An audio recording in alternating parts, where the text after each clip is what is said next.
박경리 1926만 2008 김동길. 순수함을 지키기 위해 일생 동안 투쟁한 그녀. 남편을 구치소에서 잃고 사위는 들락날락. 애연가였던 폐암 환자는 큰 범행을 저질렀다. 병실에서 마지막으로 담배 한 대 피운 것이다. 작가 박경리의 82년 삶을 한 줄로 요약한다면 나는 이렇게 얘기하고 싶다. 악령들과 결투의 일생. 이런 판단에 동의하지 못할 사람들도 있겠지만 나름대로 심사숙고 끝에 내린 결론이다. 그의 일생은 천사로 이 세상에 태어난 자기를 방어하기 위한 엄숙한 투쟁의 연속이었다. 박경리는 순수함을 지키기 위해 태어난 사람이기 때문에 하루하루가 그런 숨가쁜 투쟁으로 이어질 수밖에 없었다. 그가 본디 부모로부터 물려받은 천진난만한 아름다운 얼굴을 죽는 날까지 간직하면서 이 세상에 가득 찬 사탄을 퇴치하는 일에 몸과 마음을 다 바쳤지만 사탄들의 막강한 힘을 혼자 감당할 수는 없었다. 영국 시인 셸리 말대로 나 인생의 가시밭에 쓰러져 피 흘리노라 울부짖으며 쓰러졌지만 박경리는 자기의 천사 같은 얼굴을 지켜내는 한 가지 일에는 성공했다고 나는 믿는다. 박경리는 1926년 10월의 어느 날 경상남도 통영에서 태어나 진주여고를 마치고 시집가서 딸 김영주를 얻었다. 학창시절 박경리는 무슨 일에도 두각을 나타내지 못한 평범한 학생이었다. 일생에 새로운 전기를 마련해준 사람은 중진 작가로서 명성이 자자하던 무녀도의 김동리였다. 박경리가 진주여고 동창인 한 친구를 통해 그에게 보여준 작품은 소설이 아니라 몇 편의 시였는데 박경리에게 시보다는 소설을 쓰는 것이 어떻겠냐고 권한 이가 김동리였다. 그리하여 현대문학에 세 차례 그의 단편이 추천 게재되고 박경리는 작가로서 새로운 삶을 시작하게 됐다. 그러나 1950년 수도여자사범대학 가정과를 마치고 황해도에서 중학교 교사로 재직하던 그에게 시련이 밀어닥쳤다. 결의의 재앙이라고 할 수 있는 625사변이 터진 것이다. 사상 문제로 당국의 감시를 받았던 남편은 서대문 구치소에 수감돼 있다가 목숨을 잃었고 3살밖에 안 되던 영주의 남동생 또한 세상을 떠나니 20대 중반의 박경리는 앞으로 살아갈 길이 막막할 수밖에 없었다. 그런 고민과 고통 속에서 글을 쓰고 싶어 했던 잠재적 욕구가 차차 꿈틀거리기 시작했을 것이다. 박경리는 단편 흑흑백백으로 본격적인 작품 활동을 시작했고 1957년 단편 불신시대로 제3회 현대문학 신인문학상을 받기에 이르렀다. 부탄자루를 들고 자기 한 몸을 질곡의 수렁으로 몰아넣은 원수들을 소탕하기 시작했다고나 할까. 박경리가 우리 시대의 대표적 작가로 두각을 나타내게 된 것은 소설 김약국의 딸들이 출판되면서부터였다. 초판도 어지간히 팔리기는 했지만 재판이 나오면서부터 그 소설은 낙양의 지가를 치솟게 하는 전무후무한 작품으로 변신했다. 해당 출판사는 빌딩 한 채를 지을 수 있었다는 말도 있다. 뒤에 그 작품이 TV 드라마가 돼 작가 박경리는 누구나 이름을 기억하는 당대의 가장 저명한 명사 중 한 사람이 된 것이다. 박경리가 필생의 대작으로 시작한 토지는 1969년에 집필하여 1994년까지 장장 26년간 200자 원고지 32,000장에 수록된 20권의 대하소설이다. 불후의 명작으로 손꼽힌다. 그가 옮겨가서 살게 된 원주가 박경리 때문에 유명한 도시가 되고 토지문화관도 세워졌다. 이 모든 놀라운 성공이 박경리를 행복하게 만들었던가. 그로 하여금 조금이라도 미소 짓는 눈초리로 자기와 세상을 바라볼 수 있게 하였는가.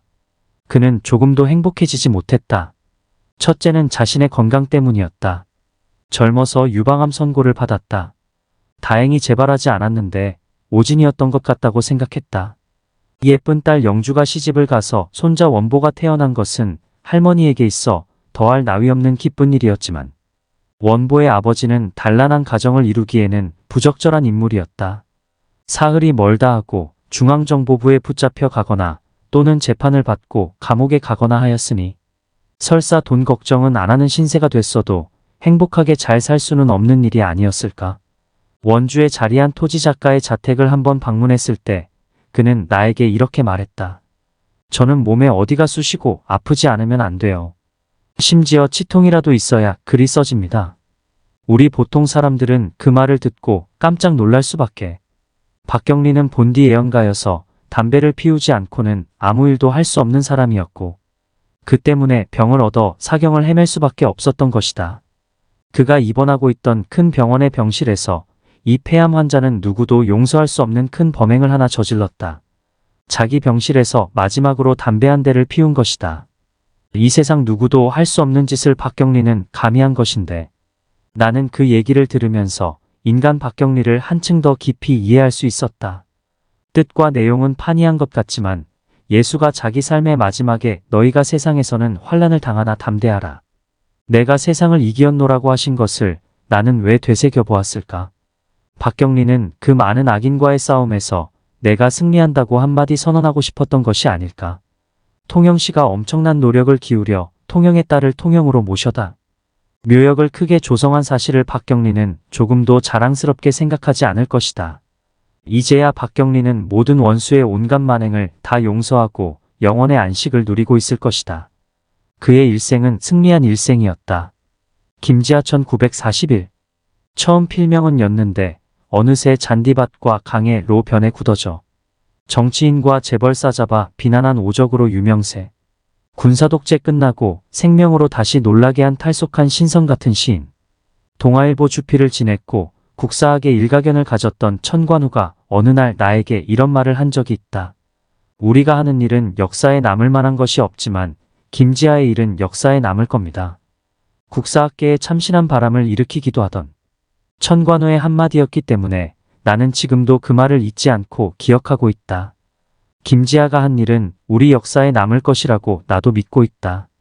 그는 1941년 전라남도 목포에서 태어났다. 그의 부모 얼굴이 오늘도 매우 선명하게 떠오른다. 그의 아버지는 귀태가 엿보이는 점잖은 얼굴의 소유자였고 전기기술자로 생계를 이어갔다.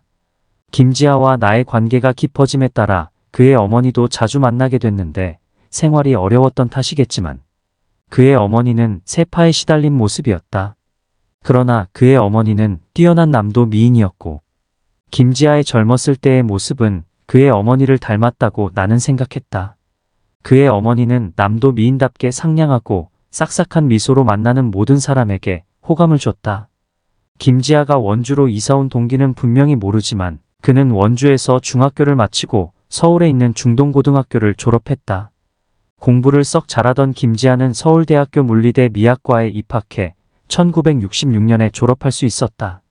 그러나 김지아는 학생 시절부터 나라가 돌아가는 꼴을 보고 크게 분개했고 한일 국교 정상화가 군사 정권에 의해 강행되던 때 학생 시위의 일선을 담당하고 있었다. 그 시절 그의 멘토는 원주교구의 지학순 주교였고 그가 문단의 이름을 날리기 시작한 것은 1969년 황토끼를 발표하면서부터였다. 그의 필명이 처음에는 땅 아래를 뜻하는 지하였지만 어느새 그의 필명은 잔디밭과 강을 뜻하는 지하로 변해 굳어져서 그의 본명이 김영일이라는 사실을 아는 사람은 많지 않다.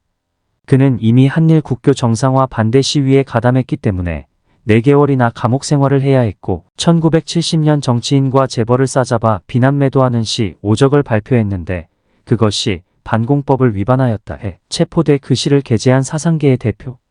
부안혁과 같은 감방에 한동안 갇혀 있었다. 김지아의 이름은 이 나라 학생층과 지식인 사회에서 이미 거물로 기억될 수밖에 없었는데 그런 와중에 그는 박경리의 딸이면서 연대사학과를 졸업한 천진난만한 교수 김영주와 결혼해 원보와 세희 두 아들이 태어났다. 이미 반정부 운동으로 우뚝 선 김지아는 속칭 민주학년 사건의 배후 조종자로 몰려 거처를 여러 번 바꾸면서 중앙정보부 요원들의 눈을 피해 다녔는데 그때 나와 김지아의 연락을 맡아준 이화여대 사회학과 학생의 이름은 장하진이었다. 나중에 초대 여성가족부 장관을 지낸 장하진은 김지아를 존경했기 때문에 자기에게 닥쳐오는 시련을 마다치 않고 김지아를 위해 온갖 수고를 감수했다. 나도 남산중앙정보부에 자주 잡혀가던 시절 정보부의 지하실에서 조사를 받고 있었던 때였다. 나를 신문하던 오치혁 계장이 내게 이런 말을 한 것이 기억난다.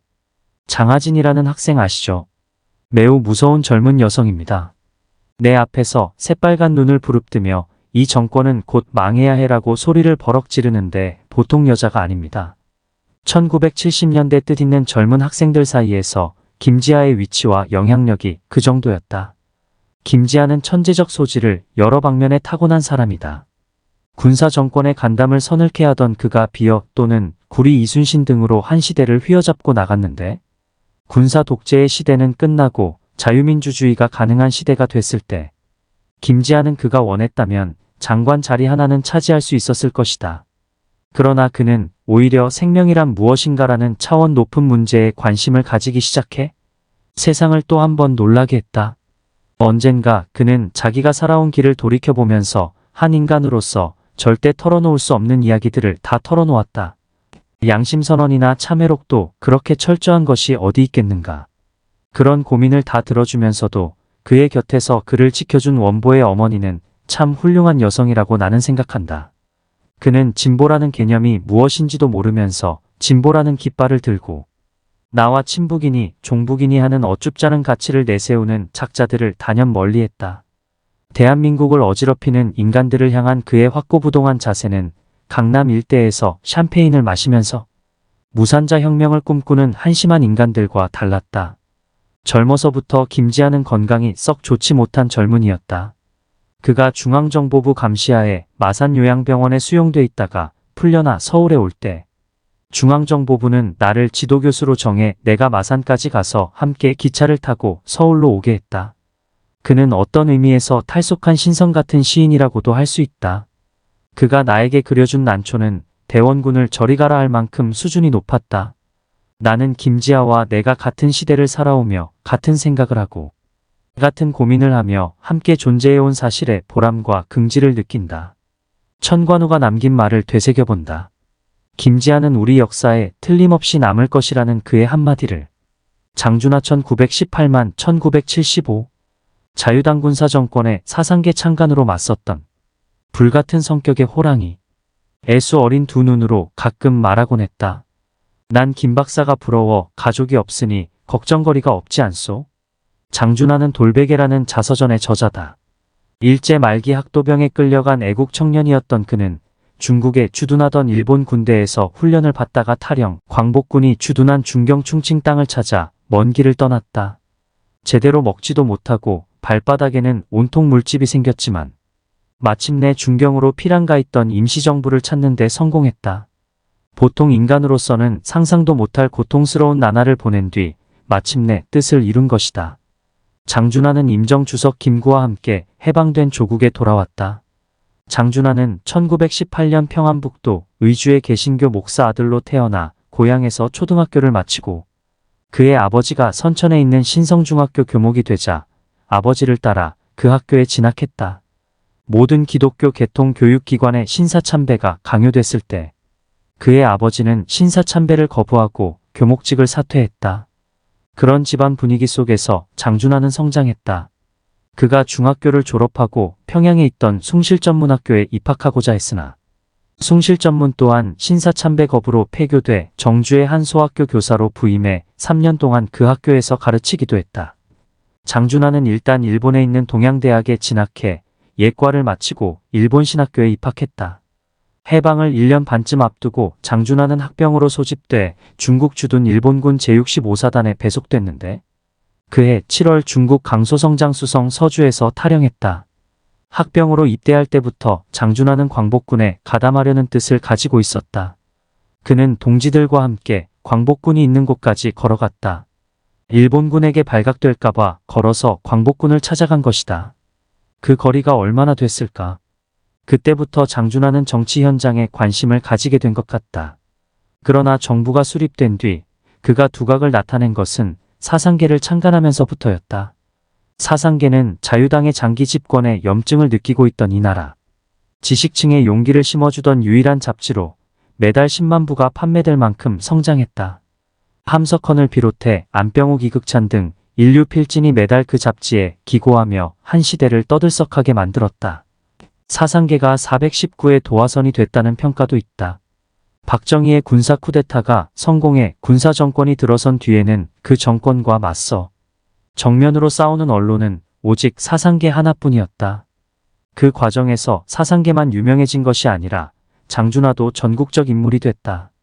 특히 젊은 학생들 사이에서 그는 시대의 영웅처럼 추앙됐던 것도 사실이다. 정치적 감각이 예리하던 장준하는 대통령의 꿈을 품고 있었다.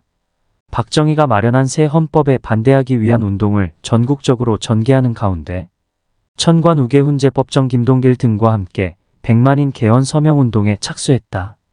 그 운동은 뜻하지 않게 빠른 속도로 진행됐다. 나는 장준하에게 시간이 오래 걸릴 것 같다고 연막을 치는 것이 우리에게 유리할 것이라고 권고했지만 장준하는 성격이 불같은 사람이라 빨리 군사 정권을 타도하기 위해 곧 100만인 서명운동이 끝나게 되었다고 선언을 해버렸다. 겁을 먹은 당국이 방관할 수는 없었을 것이다. 여러 사람이 나누어 서명을 받고 있었는데 어느 날 아침 중앙정보부원이 덮쳐 서명한 서류를 몽땅 압수해갔다. 결국 100만인 서명운동은 수포로 돌아갔다. 부완혁이 곤경에 빠진 장준하로부터 사상계를 인수했는데 사상계에 실린 시 오적 때문에 엄청난 박해를 받게 된다. 유독 사상계가 계제를 허락한 김지하의 오적은 국민 감정의 단적인 표현이었다. 일반 국민은 그 시를 읽고 옳거니를 연발했다. 당시 중앙정보부 입장에선 눈엣 가시처럼 여기던 사상계를 좌절케 할 좋은 기회를 포착한 셈이었다. 부완혁의 능력만으로는 사상계를 더 이상 유지할 수 없었다. 장준하는 도대체 어떤 인물이었던가? 구름 타고 왔다 구름 타고 떠난 전설적인 인물이라고 할 수 있다. 그와 가까이 지내면서 장준하에게는 보통 사람에게 없는 신들린 일면이 있었다고 나는 증언하고 싶다. 그는 자유당의 장기 집권에 맞서고 박정희의 군사 정권에 정면으로 도전하는 언론 사상계의 총수였는데 범인들이 접근할 수 없는 신비로운 일면을 가지고 살다 호련히 떠난 불운한 사나이였다고 할 수도 있다. 그가 1975년 8월 17일 아침 일정에는 없던 등산길에 오른 것은 두 청년의 권고에 못 이겨서였다. 한평생 산을 잘 타기로 소문났던 장준하가 높지도 않은 산에서 추락해 목숨을 잃다니 상상할 수 없는 일이었다. 물론 당국은 추락사로 판정하고 우리로 하여금 그의 사인을 거론하지 못하게 했지만 아무런 외상도 없이 강철같이 단단하던 사나이가 어찌 시신이 되어 우리 품에 돌아왔단 말인가. 그를 유인하다시피 등산을 강권했던 젊은 친구들은 영영 자취를 감췄고 끝까지 증언할 수 있는 목격자도 없이 구름 타고 가버린 사나이 장준하. 장준하의 부인과 아들, 딸들은 새끼 밥을 먹기도 어려운 형편에서 아들은 대학 문턱에 가보지도 못하고 세파에 시달리며 오늘도 살아가고 있을 것이다. 다정다감했던 장준하가 가족에 대한 걱정을 안 했을 리는 없을 것이다.